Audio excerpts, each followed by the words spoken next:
Hi! Happy Thursday? Yes, it is Thursday! Hope you're having a great evening, morning, or daytime, wherever you are. Today's topic is about love and relationships. Yeah. And I know we've spoken a lot about love and relationships over the past few years. But you know, it's such a big topic, right? it is a huge topic. And I think it's because even when we think we know love, there's so much more to discover about it. And today, specifically, the topic is about need and wants.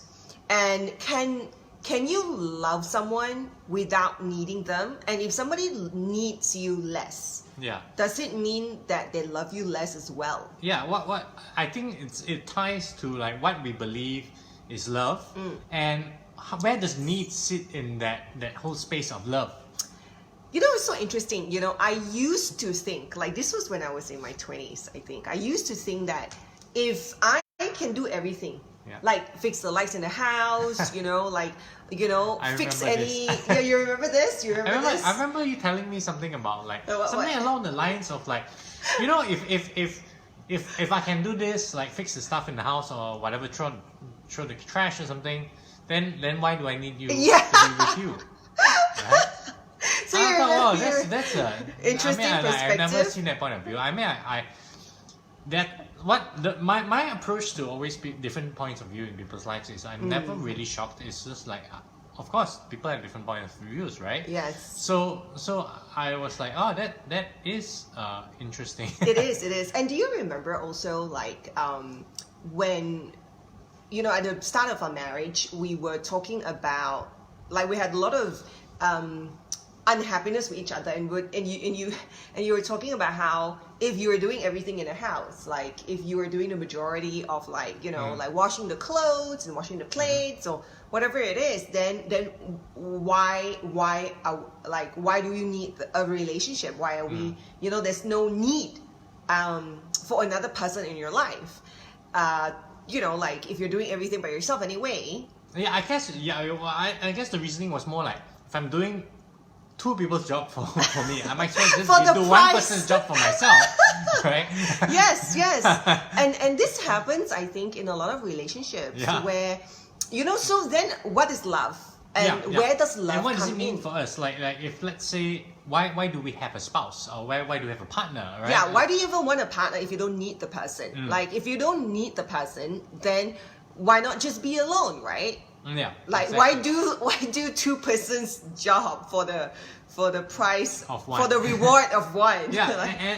and you know, across different cultures and for different people, including us, there are many various reasons of why we get into a relationship, a long-term relationship especially. Maybe this person is a person that gives me security, or this person that gives me comfort, or makes me laugh, or makes me money, or whatever, right? Or washes the dishes, or cooks me food, or just makes me feel good about myself. Yeah. And these things, sometimes we just feel like it's the natural thing. Of course, you know, I would love someone to be able to take care of me when I'm sick, or sort of lift me up when I'm down, right? And I need someone like that. Yes. Right. And also, I think in the society's narrative, you know, where you see the social media and what your friends tell you and what you watch in movies and books, it's like surround yourself with people who can lift you up, and you know, like and you know, like when you're talking about like stuff like that, it's songs as well, right? Yeah. Like pop songs is so much sort of like, I need you and all like this need, right? Yeah. Can't live without you and all this kind of stuff. Do that. Yeah, no, I'm Is not. it Celine Dion? I'm not gonna sing it. Celine Dion song on live, Facebook Live. Yeah, but what I can say is that a lot of us feel like we're in a relationship because we need certain things. Peter just bought a back scratcher, so no rush for a partner yet. Yeah, you know, that solves your. So buy a lawnmower, buy an automatic vacuum cleaner, you know, the robot vacuum, and you don't actually need a partner, you know. Yeah, no, I'm kidding. That's the interesting thing. Like you know, if we are into a relationship to fulfill our needs, right? That sets the tone that if you don't fulfill that need, what happens? yes, the relationship has cracks, and then resentment builds and unhappiness builds, and then after a while you don't even know why you're in the relationship. Yeah, imagine if, let's say, I say, Xandria, I need someone who can lift me up when I'm down, right? Oh, I can do that. Xandria always does that. And let's say we get married, and sometimes let's say for a period of time, she has her own difficulties. Or maybe I go through menopause later in life. And she's not that kind of like chirpy, funny, positive, cheerful person all the time. And then I feel like, hey, my need is not being fulfilled. Yes. And now I feel this resentment because I got to do all these other things for her, yet I don't get my needs fulfilled. Yeah, it's like you're doing two person's job. You know, like how in a relationship, so much of the questions that are asked in the comments, in live chats, and also just talking to people in general is the concept of fairness, right? Yeah. And so it also comes like, why do we have a need for things to be fair? It comes from need, right? And obviously, we are in a relationship for a reason. And I want to offer this perspective, which I thought it's incredibly logical, practical, and inspiring. So I'm speaking to my best friend, and she is one person who I find has an incredibly solid inner self-esteem. And I think she's somebody who accepts herself and has no need for people to validate her. And it's very rare to meet somebody who has so little ego, like in that sense, because the less needs and fears you have, the smaller your ego. And she said something that I thought was very interesting. So she's in a long-term relationship, right? The same partner for many years. And she said that, what I need him for, hey, hang on. No. What I want in this relationship, I want. What I want in this relationship, or what I want from this person is A, B, C, D, right? And everybody has different wants. And that's why we enter into a relationship. So she wants somebody who's this and that. And we all have different ones, like whether or not it's someone who it's a companion who supports you emotionally, or someone you can talk to about your day at the end of the day, or somebody who puts you first or considers you. And it's so nice to have that, right? And so then I'm talking to her about this, and I'm like, this is what's so amazing about her. Like, I'm saying to her that it's so interesting because I know that with or without her partner in her life, she'll be happy. And I think that it's very linked to the fact that she doesn't need him, but she wants to be with him. Yeah. Which means having him in her life is a bonus, it's a plus. It's joy, it's gratitude, it's appreciation. But without him in her life, she is still going to be able to be equally happy. And I say, I think that even if it's not in your life, maybe you may miss him, and some days you might be like, oh, what if? But ultimately, overall, your value in yourself and how happy you are does not change. And she's like, yeah, that's true. I think the core of it is when you need someone, or you project that need onto someone, then it manifests as expectations for that person. So it's a two-sided coin. I always think that the things that you really sort of attach to yourself to, right, your happiness to, right, it's a two-sided coin. Because when you have it, you're very happy and you feel fulfilled. And you feel that your needs are met. But when the flip side of the coin is that when you don't have it, then you get upset, you build resentment, you feel empty or rejected.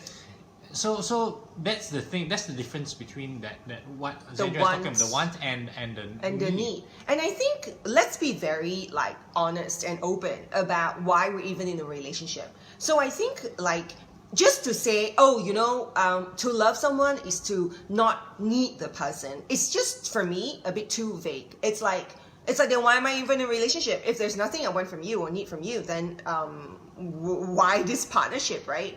And so I think what really resonates with me is knowing my reasons for being in a relationship. And I think if we can all practice this, knowing your reason for being in a relationship, like my friend, she wants this partner. She wants this relationship because, right? And that is something extremely healthy, and it reminds us of why we're in the relationship. We own what we want. So different people have different wants, right? Maybe, you know, you want a very luxurious life and this person can provide it for you. Great. You know, maybe you want someone who's a great listener and this person can provide for you. Everybody has different wants, and you need to know your reason for going in. Now, whether or not we need someone, we ourselves can gauge how we would feel about ourselves and our lives without this person in our life. If this person were to disappear or break up with us or pass away, how would we feel? You know, and if this person were to have an affair or leave us for another person, how would we feel? Of course, we'll feel hurt, you know, we'll miss the person maybe, or maybe we're upset and angry. But ultimately, if we can still value our life to the point where we can be happy, like my friend can, no matter what her partner does or don't do, whether he's in her life or whether he lives or whatever it is, she can accept that. She can truly accept it because she is with him not because of a need. Like, I need you to fulfill some parts of me. I need you. She's there because I want to be here, and for if whatever reason this doesn't work out, I'm going to be okay. I'm still going to be happy. And that's why this thing, that's why it ties to how we feel by ourselves. You know, a lot of the times the difficulties in the relationship, like I'm so unhappy in this relationship, blah blah blah, it tends to reflect on how our ability to be by ourselves. Yes. And oftentimes we are unhappy in relationships because we are also unhappy by ourselves. Like, we feel empty and we need somebody to fill those needs. And this is interesting you say that, because I think we have been conditioned to need a partner. Yeah. You know, we have been conditioned to it's good to have standards and want your partner to be that for you. Like, you get what you need. And also to have a partner. Like, to be alone is like a failure, you know? To be alone is like it's like us being married and people asking us, do you have kids? Why do you have kids, right? So if you're single, people will ask you like, oh, don't you want a relationship? Don't you want a partner? Yeah. And so it's the whole narrative of how like your life is not complete if you're not in a relationship. Yeah. Yeah. Suganda here read this comment. Suganda says, is it bad to need someone? Now, Xandria and I don't really think in terms of good and bad. We think more in terms of what does it cause? What does it do, right? Is it a useful thing or is it a not useful thing? Right? So if you need someone, is it useful towards our goal to want to be happy? And when we think about that, going down the path of reasoning, saying, oh, I need someone and and when these things happen, then I'm happy. When this, we feel like need is not a useful thing. We don't say it's good or bad. We just say it's not very useful. So, you know, at this moment, need is just has no function for me. And I don't find that in a relationship, need has a useful function. And we are, like Xandria was saying, we are kind of trained to be needful in a relationship. Say, yeah, girlfriend, you get your needs met, you know. If your needs are not met, you better leave him or leave her. And that's the thing, like you can have wants, right? And of course, life, you have preferences and things like that. Like you say, I would like to be able to enjoy certain kinds of, you know, pop culture or music with my partner. You know, I like to go on trips and we certain things, right? And these things are nice to have and desires, right? But when they cross over into the area where you say, oh, if you don't fulfill me this way, I'm going to be so unhappy. Then that's projecting need onto someone. You know, I think that is it bad to need someone? It's a really deep question. And I would say love and need, it's a very hard thing to understand. For me, at least, at the start, when I started being in relationships, and even when we first got married, I didn't actually think about things like this. I just have needs, and I projected my needs upon Yuri because I felt like this is what love is. This is normal. This is what I felt. Yes. Like, like to be needed by someone means that you are fulfilling them in some way. And so for me, the more my partner needs me, the more I feel like our relationship is stronger, if that makes sense. It's a bit like being a parent as well, right? You want your child to need you in a way. Yes. And sometimes when your child sort of doesn't need you anymore, you feel like, I just unhappy. Yeah. Right? Like our relationship is not good. Yeah. Yeah. Right? Danielle here says, rationally, I agree. My husband and I don't need each other. It feels non-committal in a way, though. In a way, it feels like it can be easily discarded or replaced. That's the this point, is right? super interesting. I completely relate to what you're saying, Danielle. And I'm so glad you brought this up. Because it also occurred to me, right? At one point, I remember feeling with Yuri, it's like, you know, if we don't need each other, why? If we don't together? need, not so much that why we're together. It's like easily replaceable, right? Like if we don't need each other, then when I'm gone, like how much will you miss me? Or like if we're no longer together, you know how all of us, we just want to be loved so completely, and we want somebody to love us and adore us so completely that no one can replace us. That's the kind of feeling we want. Now that I've realized comes from our own lack of self-acceptance and self-love. Because we need someone to need us. We need someone to need us, to validate us, to value us so much. Yes, because then I feel so significant. It validates the value for you, right? Yes, like it means that I am valuable. Like if you don't need me, how valuable am I? And I would say this is a very instinctive way of thinking.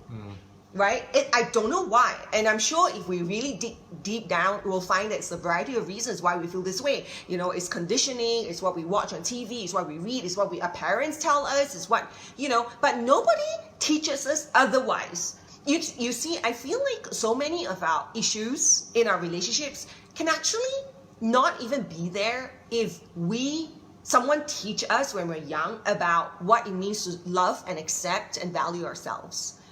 Then we have a strong foundation going into a relationship where we won't feel like, if you don't need me, does that mean that I'm easily replaceable? Like that kind of thinking sounds logical, but it's actually out of fear, right? If you really think about it, it's out of fear that we're thinking this way. And it's a recipe for a very tumultuous relationship, very difficult and suffering kind of relationship. Because you will have the points where the trigger of that need doesn't seem to be there anymore. Then you're like, the spark is gone, and we don't have this special relationship anymore. I feel like you're just here and I'm here, and that's kind of it. Like I recognize the ego in myself where I do want Yuri to be desperately unhappy without me. Like on some level, like I'm being very honest with you here. On some level, I want him to need me so badly that anybody else that, if I'm not in his life, if it's with someone else, it'll always pale in comparison. Yeah, like that person is just not not up to standard, and then you feel good about yourself, yes, right? Yes. So I want to be like irreplaceable, in that way. And when I observe this kind of feeling within myself, I know that it has nothing to do with love anymore. I know that this has everything to do with my own fears and my own, like the fear that I'm not enough, like if I'm really enough, then wouldn't you miss me desperately? Wouldn't you like die for me? Wouldn't you kill for me? You know that kind of like stupid thinking. It's kind of movie like already, yes, right? it goes into like movie or romance territory. Yes. Like Danielle, I still have a lot to grow as well, and I think that just these kind of realizations has helped our relationship so much. Because I honestly feel that the instinctive logic of our partner needing us, and that gives us the sense of security and comfort that we are loved and valued, is a false sense of security. I feel like it only placates our ego, and then we think that, that's love. Yeah. Because Yuri and I, in that realm where he wanted me to need him in that sense that like he doesn't want me to, like I don't know, like you want Maybe I haven't done so much work He in hasn't this department yet. So just being in that like realm, right? Yeah. Like that need realm didn't help our relationship actually. It just made us, like Yuri said earlier, have more expectations. Because the more you need, the more you want to dig, right? You want to get more validation. You want Yeah, to and when it's not there, then you kind of need to dig more, to get push, it more. yes, Yeah. yes. And then that creates so much friction, right? Because the person's not giving you what you want, right? Yeah. And so what did help the relationship, and what it's completely, I would say, even magical, is us learning to accept ourselves and accept each other. That means I am just going to enjoy this relationship. I know why I'm in it, what I want, my reasons, right? What I value in this relationship. And I personally feel like I just want Yuri to be happy. Like, regardless of whether it's with me, regardless of whether it's with somebody else, you know, I just want him to be happy. Yeah. And I feel like when I come from this kind of genuine thinking and wants, right, it changes the relationship because you no longer have to keep digging for that validation. Yeah. Like, I feel like I'm so much more at peace and happy, and that it doesn't create the friction. Yeah, you know, this is tied to what you're saying about how you feel about yourself and all. It's tied to like Suganda's question: how do we feel secure? How do we feel secure? Yeah. How do we feel at peace? I think that's more the word for what I feel, because we're always looking for security, and the world is not a place that offers guarantees, unchanging things. You know, things change, things are unpredictable, right?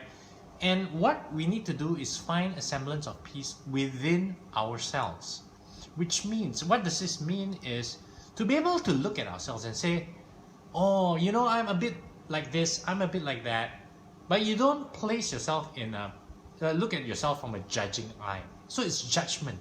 You know, you don't look at self with judgment and say, I'm so bad at this, I'm such a terrible person when I do this, and I'm a great person when I do that, You don't put things on a sort of scale, and you observe yourself and you say, I'm a person who sometimes I feel like this, sometimes I do these things, and learn to accept that.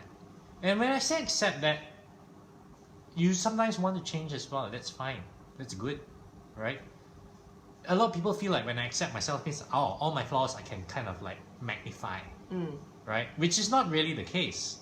So this is a very interesting thing about looking at yourself and saying, there's nothing to dislike, nothing to hate, nothing to bring this resistance towards. You're talking about in terms of how do we feel about secure? ourselves? Yeah, how do we feel in a relationship, in at context? peace? And when we do that, we don't do that same judgment upon other people. I think like Xandria was talking about how we need to feel maybe at the top here. We need to feel validated. We need to feel, oh, we are someone very significant. Because all that gives security. Yeah, exactly. And when we don't need all this, when we look at ourselves and say, I'm wherever I am, I don't need to be here. Then you don't project the need on the partner and say, make me feel like I'm here. Make me feel like a queen. Make me feel like a king. Right? Like, why do you need to feel like a king? I mean, it's great that people treat you like a queen or people treat you like a king because they want to. And that's great. Enjoy that. Appreciate that. Be grateful for it. Yeah. You know? But once, like, needing that, it's like saying, you know, it's a little comparison too. Like, you know, my friend's boyfriend or husband treats them like look that. at them. Look at him. He's so whatever. Yeah. Or look at her. She cooks and cleans for him all day long. Blah blah blah. What Yuri, I guess what you're trying to say is when it comes to security, and I think this is a great question because all of us want to feel secure in a relationship, right? Like, let's be honest, right?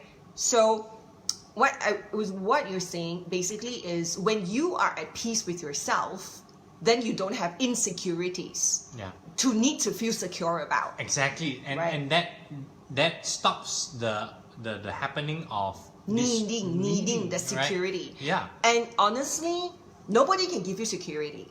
Every security that you feel with a guy or with a girl or with your partner or even with your friend, I think it is only what you believe to be true. It may not be the truth. So for example, your partner may seem to give you a lot of security based on what you need, right? But maybe they're having an affair and you don't even know it. So you have a sense of security, but are you actually secure in that relationship? You don't really know. And so I would say, rather than worry about how to feel secure in a relationship, if you feel insecure in your relationship, it is time to examine why. And there are very practical approaches to this, because yes, we have to work on ourselves. And also, if you are in a relationship where you're constantly questioning, does this person love me? Do they care about me? Why are they saying this? Why they're not saying that? Then I think you need to examine why you're in a relationship with this person who creates so much anxiety within yourself. So have a conversation with the person. Address these issues on a very practical terms. Now, but we cannot demand or even say, if you love me, you will do A, B, C, D. Yeah, or a person who loves somebody else would do this. Like, this is the universal rule. Yes. And so the question is, so we need to first work on our insecurities in order to not feel the need to be validated by others? Yes. And it's not just insecurities, it is our ego. Our insecurities comes from two things, fear and need. That's all, and that's the ego. And so when I look at myself and what I feel insecure about, it always links back to what I fear. Like maybe I fear that I'm not enough, good enough, smart enough, pretty enough, or whatever enough, right? And maybe I have a need to be respected, to be significant, to matter, to feel like I matter, right? And so all of that creates insecurities when I'm with people, and it also creates insecurities in other instances, like at work, for example, when you have a colleague who's very smart and earning a lot of money, maybe you feel insecure in comparison to that colleague, or maybe you feel insecure when you give a public presentation or you give a speech, you feel very insecure. All of that comes from a need to be recognized and feel significant, and the fear that we're not good enough. And when you look at all of that in that package, it goes into your relationship as well. Yeah, it's easy to see, if we really observe ourselves, right? It's easy to see this thought of need happening in our lives. For example, let's say 1 year we get birthday cards, right? We get 100 birthday cards. Right? Wow, it's wonderful, right? And virtual? Like whatever, say physical in our mail, and it's all handmade, and it's so lovely, beautiful, right? Yes. All these people who love you, right? Yes. And you feel very happy and significant. Yes. Now the next year we receive 5. Oh and they're no! all through email. Oh right? no! And instead of looking at, wow, this appreciation for each and every one of these wish, right? We would feel instead like, oh my god. Yeah, and that reflects our need for significance. Yeah. Right? Like, like let's say I have my YouTube channel, and let's say I have these nice comments, and then suddenly like I have less comments, and then suddenly I get this feeling like, then I start recognizing that, this is need. This is part of me that needs to feel significant. Yes. That needs to be up here and say, I'm the man, or whatever it is. Yes. And that reflects upon me to say, hey, let's look at ourselves and this need, and learn to dive deeper into why I need this, and to learn to love myself more, and slowly this thing will dissipate. Yes. I mean, this is a journey, and I think that at the core of our happiness, at the foundation of our happiness, it has a lot to do with how well we understand ourselves and our ego. And because that reflects on how we communicate with people, it reflects on what expectations that we have of people, it reflects upon how we feel about ourselves, so the relationship with ourselves. And all of these things need to be worked on, because it's not so much that we need to work on it because like, it's a successful thing to do, or it's the right thing to do. When I say we need to work on them, it's purely just because it reduces our suffering and it brings up our level of happiness. Not happiness as in, yay, giddy joy, but a level of peace.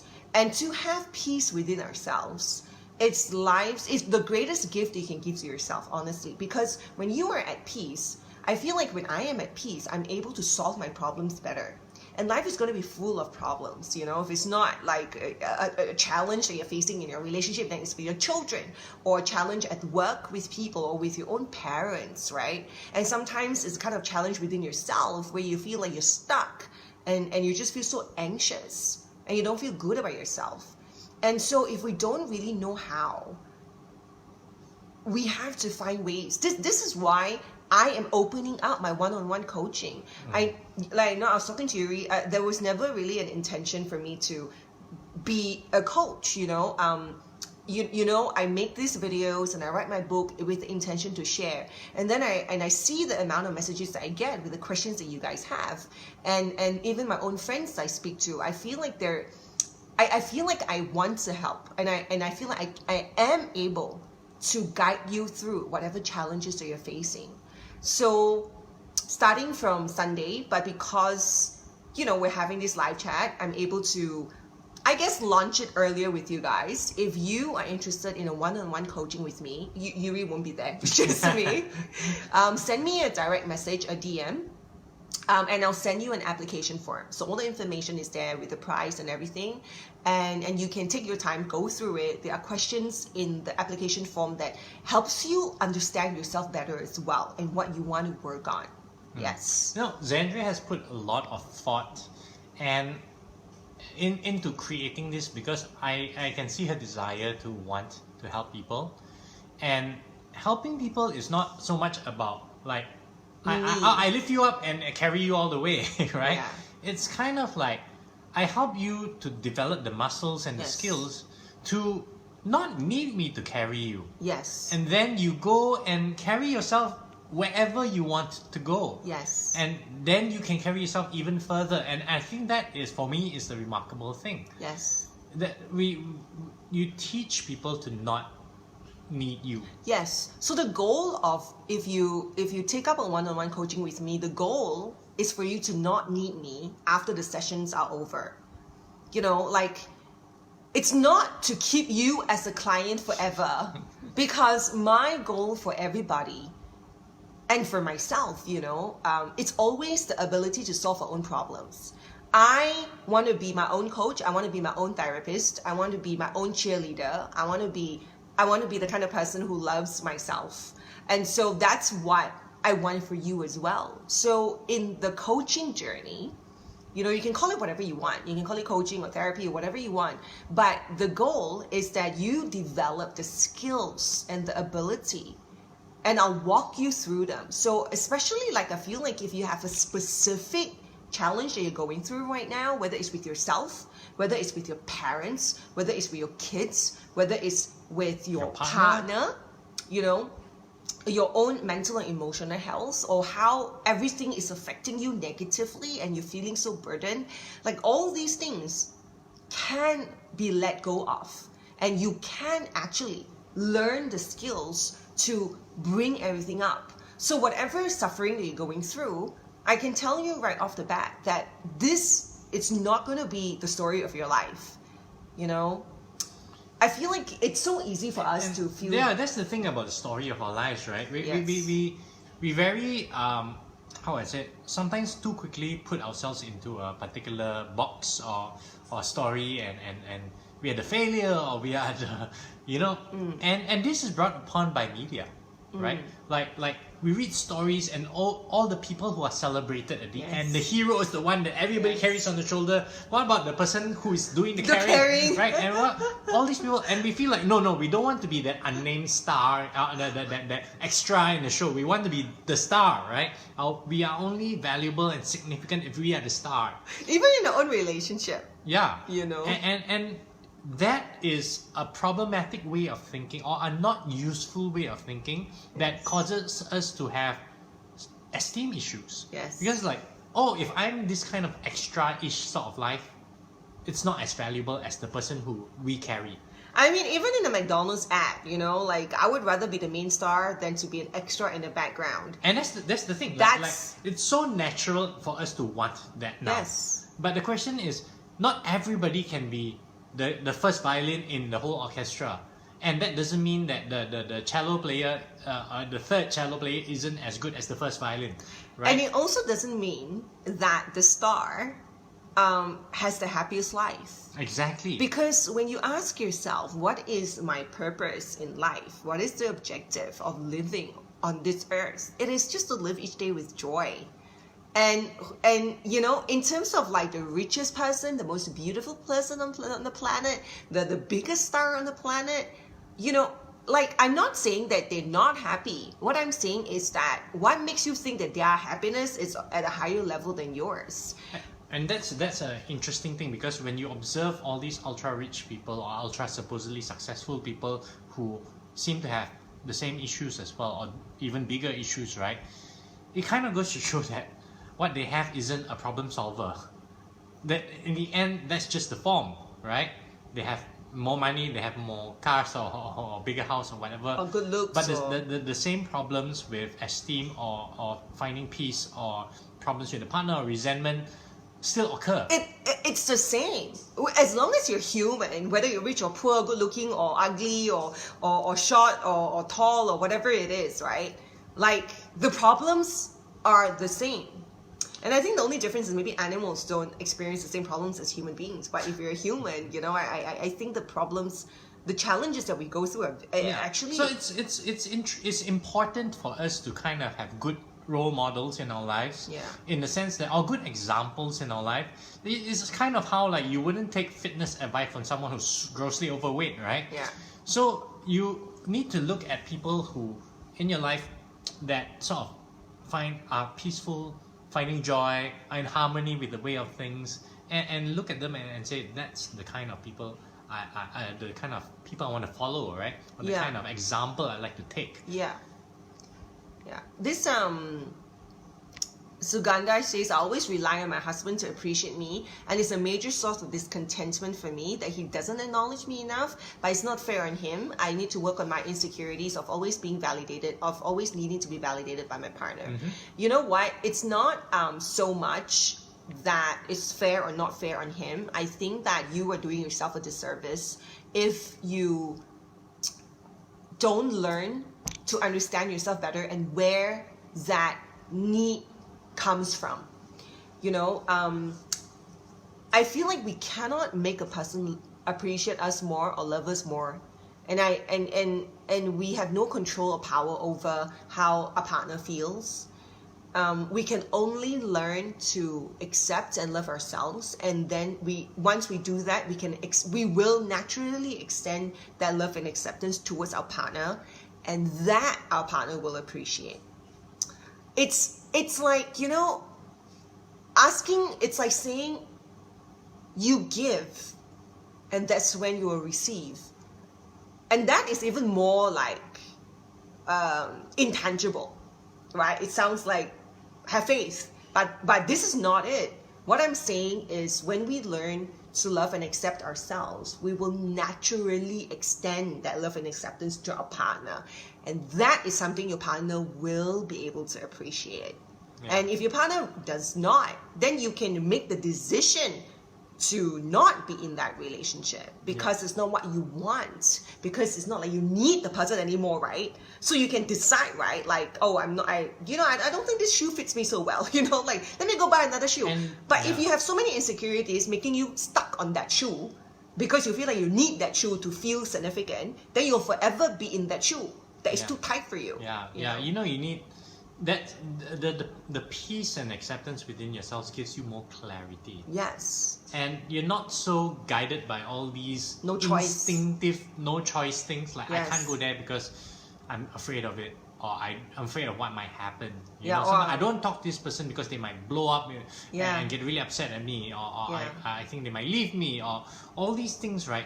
I was just talking to my colleague today about how having fears and having all these needs and problems, like difficulties in non-acceptance of ourselves, limits our problems solving abilities, because we can only have a solution A or solution B, and we don't go for C or D or E because we say, oh, that's not done, because that's just something I can't do. Our needs traps us. It traps us, exactly.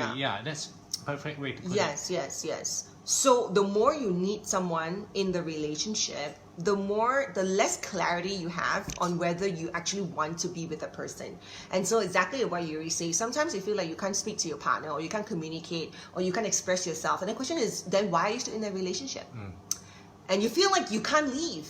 either, because you feel like why can't you leave? And you really ask yourself, because it's at the end you say, oh, because I need this, or I love him, or I love her, Yeah. that's why I can't leave. But then what is love? It's very similar to sort of being in a room and there's a door and you don't want to be in the room anymore. Yeah. But you have this thing about touching doorknobs and then you say, I'm forced to be in this room.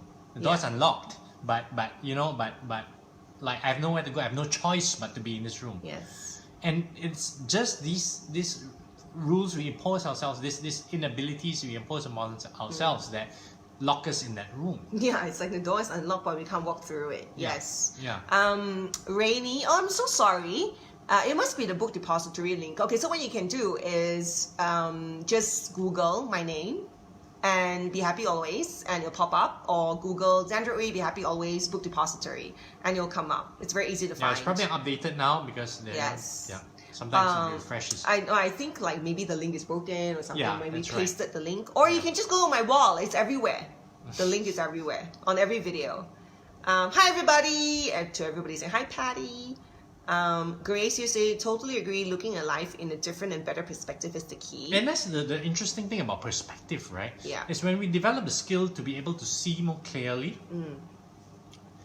everything changes and nothing changes. You know, it's like looking at those 3D puzzles. Like it looks like just a bunch of color and stuff like that. And then when you see it, Yeah. it's not like the picture has changed. Yeah. It's how we interpret the picture, The perspective, right? yeah. And then when you see, you can't unsee it too. Yeah, and that's the thing about all these things. Perspective. We sometimes we feel so trapped, and then we want to see. We work on ourselves to be able to see more clearly. Yes. And I think the whole door that is unlocked, but we feel like we can't even open the door because we feel trapped. Yeah.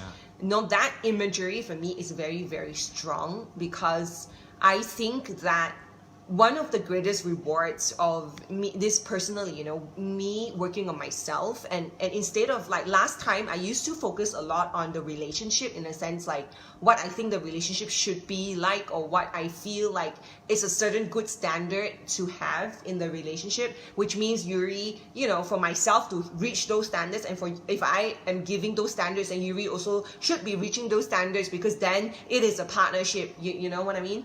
And I used to focus a lot on that.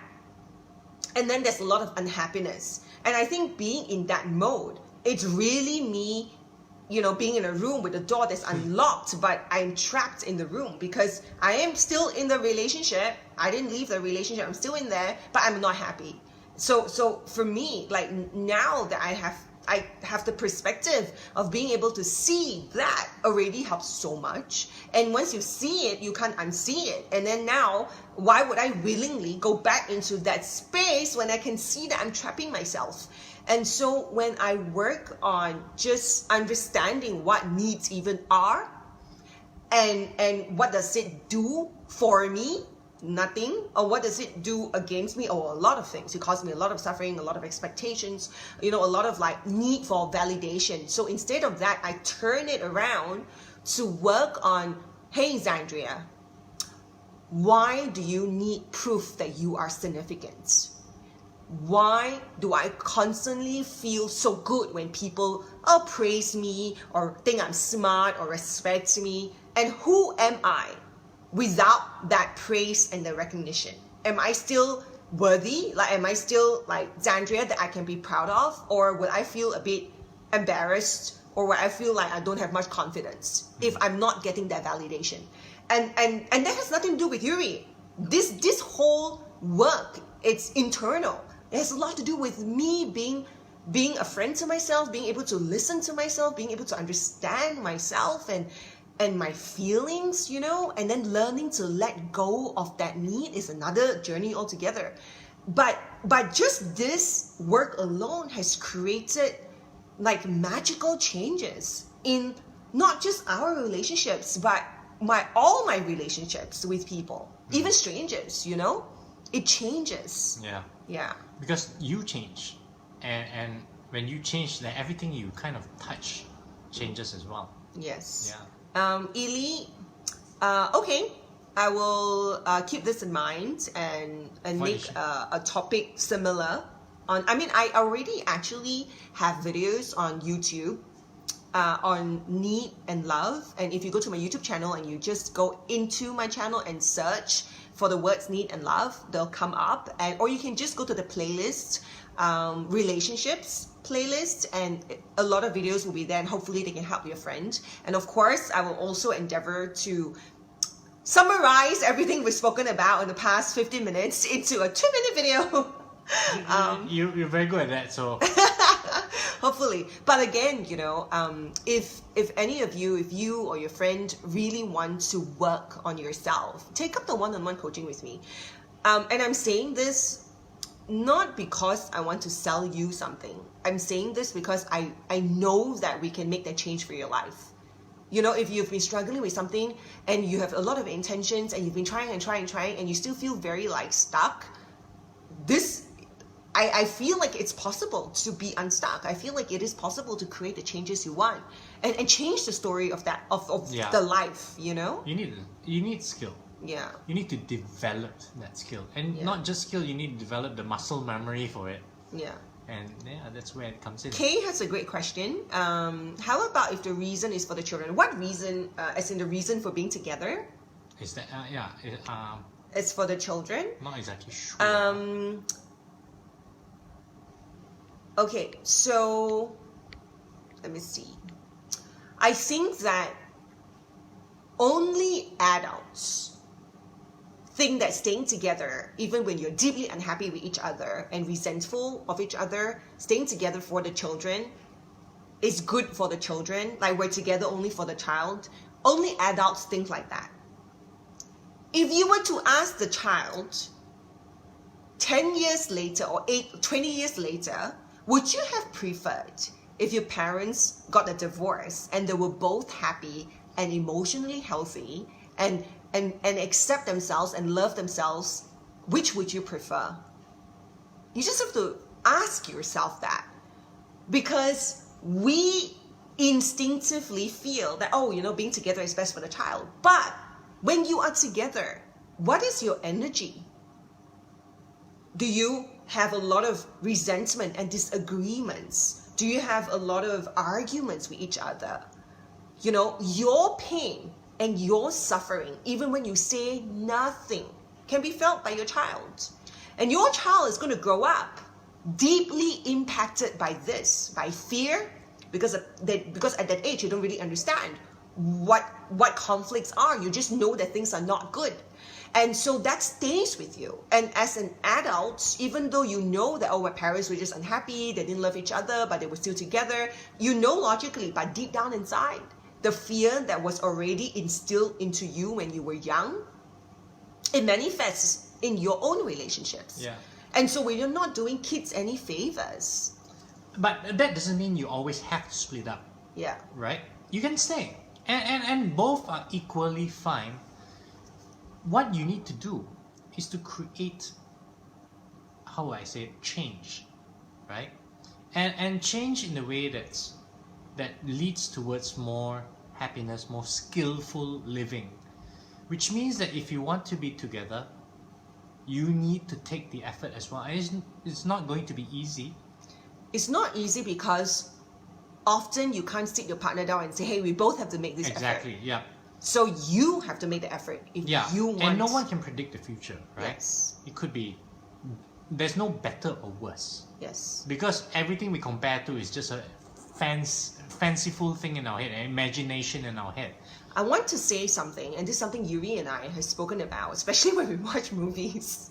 When we see parent and child relationships and then see how, oh my God, this is so true. In real life, it happens all the time. And it's this: love is not enough when it comes to your children. Because I know every parent loves their kids. They'll probably die for their kids. However, when you love your kid, when I say love is not enough, what does that mean? It means if you decide to stay in an unhappy marriage for your child because you love your child, that love alone is not enough for the child. Because what the child needs is a parent who can solve problems positively. A child needs a parent who is patient, and kind and able to listen and understand and empathize. A child needs a parent who is able to talk to them through their own emotions. A child needs a parent to help them understand their own insecurities and their own emotions. And if you don't know how to solve problems in a way that does not bring about a lot of frustration and stress and resentment and anger, and if you don't know how to let go of all the emotions that you feel, because we're human, right? We're going to feel emotions. So we need to learn how to let go of them so that we're in a state of mind of more peace and less suffering. Then our child will absorb all of that suffering. Yeah, regardless of whether you're still married or divorced. Yes. So being divorced or splitting from your partner doesn't solve those problems, you know? Working on yourself solves that problem. And when you work on yourself, you'll have the answer of whether you want to stay in a relationship or you want to leave the relationship. You know, my mother always says, you decide what you want to do. If you want the relationship, then you work on yourself. Don't wait for your partner to work on herself or himself. If you expect your partner to put in the other 50%, then it is your own suffering because you have no power over the other person. It's like, hey, let's do gardening together. Huh? We must do 50 gardening, you know, both our gardens the grass must grow at the same time. I mean, like, how is that logical, right? Yeah, exactly that. I think there's a lot of things we can do. So, you know, sometimes we feel like we are at the end of our rope and there's no options, but there are a lot of things we can do. Yes. Daphne here says, I resonate so strongly with everything that you're saying right now. The amount of peace, joy, and happiness you find when you work out the many layers of to why your insecurities and really embracing yourself is amazing. Yes, it's magical, you know, like, I don't know, I use this word because it's phenomenal. Maybe that's a better word. Yeah, phenomenal. It is phenomenal. I find the good word is it's very useful. Yeah. Yours is very practical, you know, like happiness is joy is useful, peace is and useful. that doesn't make it any less wonderful. It doesn't. Yeah. Yes. All right, guys, it is almost an hour. Yeah, thank you so much for joining Yes, us. yes. All your comments and your questions and just being part of this. Yeah, I always enjoy talking to you. If you have any concerns or if you're wondering about the one-on-one coaching, you can always send me a DM and I'll send you the application form for you to go through.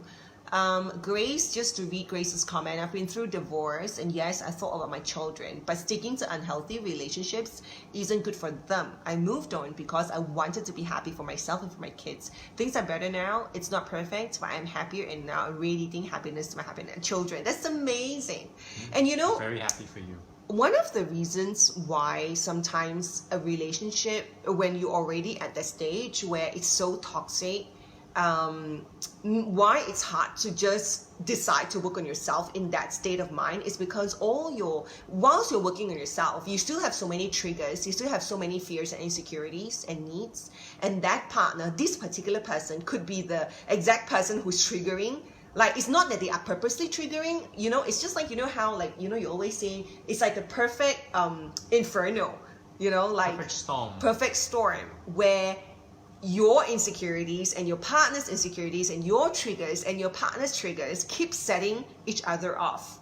And so I'm not saying that there's no hope for the relationship. What I'm saying is that then your work on yourself has to be, at like the super level. Yes. Yeah. Okay. Thank you so much. Okay, that's it. Really appreciate you being here. Have a fantastic Thursday. And be happy always. Bye. See ya.